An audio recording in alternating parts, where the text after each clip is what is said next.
Colours and Forgiveness, Episode 6.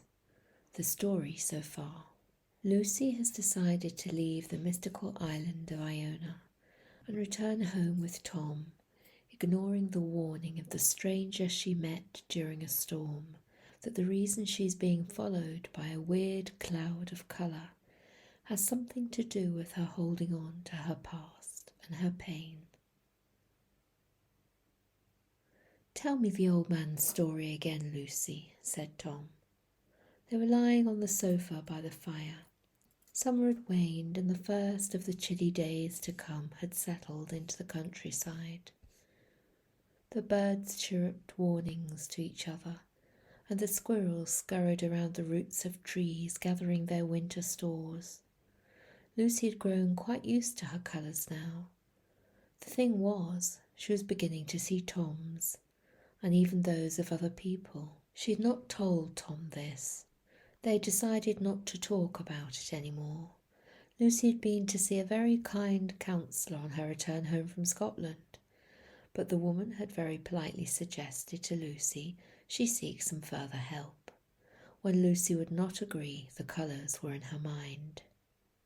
Lucy knew they were real. The strange old man from Iona, Fedel, had been able to see them clearly. Sometimes his face haunted her dreams. "Forgive," he was saying, wagging a finger, and the finger became a cross, tall and grey, with a large circle bulging outwards, and then she would wake, her heart thudding. "Lucy," said Tom, returning her attention back to the room.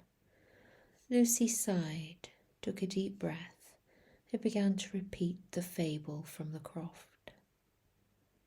A long time ago there was a young lord. He had riches and wealth, intelligence and wisdom. He was beloved of his parents and could do no wrong. But he made a terrible mistake. His heart was with a woman betrothed to his brother, and one day he was overcome with passion and took her to be his. She was so overcome with remorse, she threw herself from the island heights down into the turbulent waters of the sea and was never seen again. The two families became locked in a bitter war. Many lives were lost, including the beloved parents of the prince.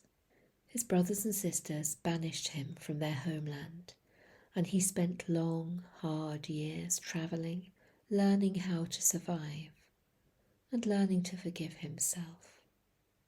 He became a wandering preacher, and his words helped many. On the day he finally died, those who held him say he left in peace and in love, but— "Oh, I like that part," said Tom. "Which part?" "Where she throws herself off the cliff." "Tom!" Sometimes Lucy wasn't sure about him.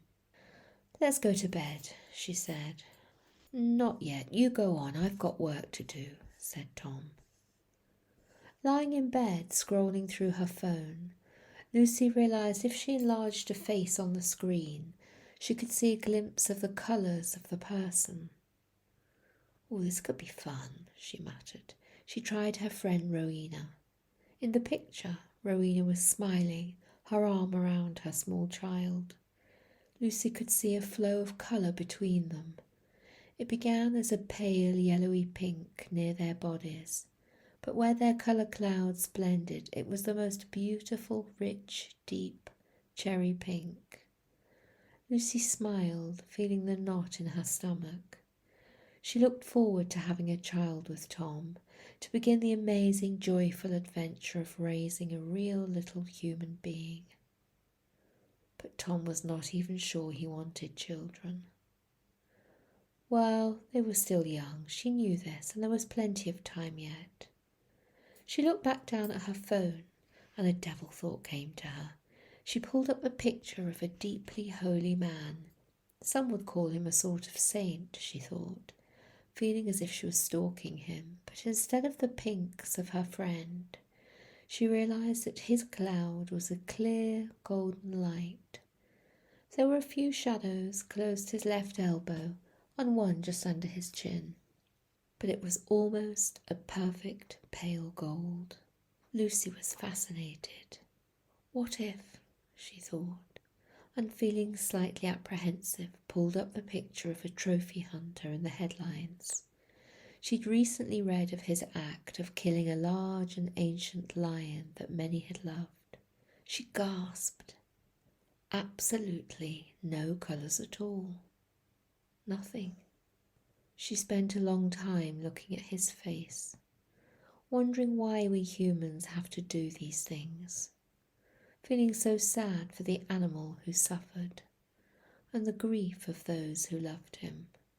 She noticed how colours were very still and began to lighten when she was focused on the feeling of compassion for the lion. She sent a sort of prayer for the lion and yet the hunter, who she hoped would shift.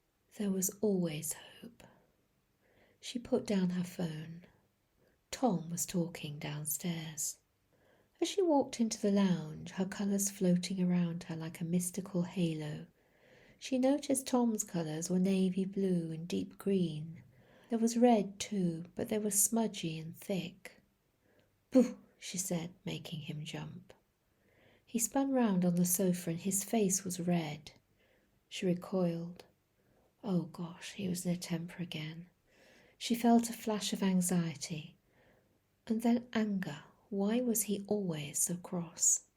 If he was hungry, if he was tired, if he was surprised, if he was worried. Cross, cross, cross.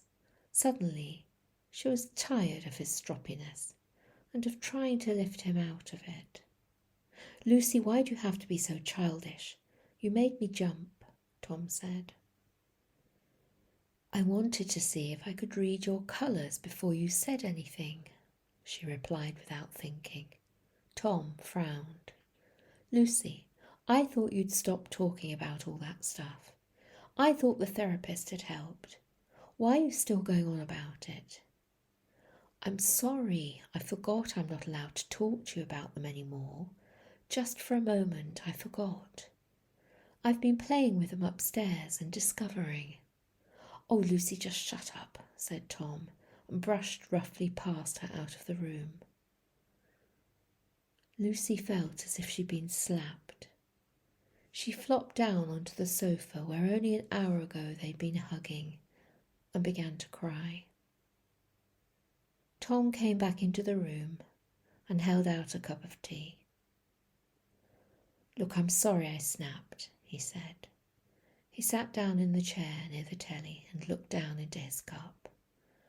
"The thing is, Lucy, I just can't take any more of this colours stuff. It's crazy. You know that, don't you? You are a bit crazy." "We hardly ever talk about it now, Tom," Lucy replied, wiping her nose on an old tissue she found crumpled up in her dressing gown pocket.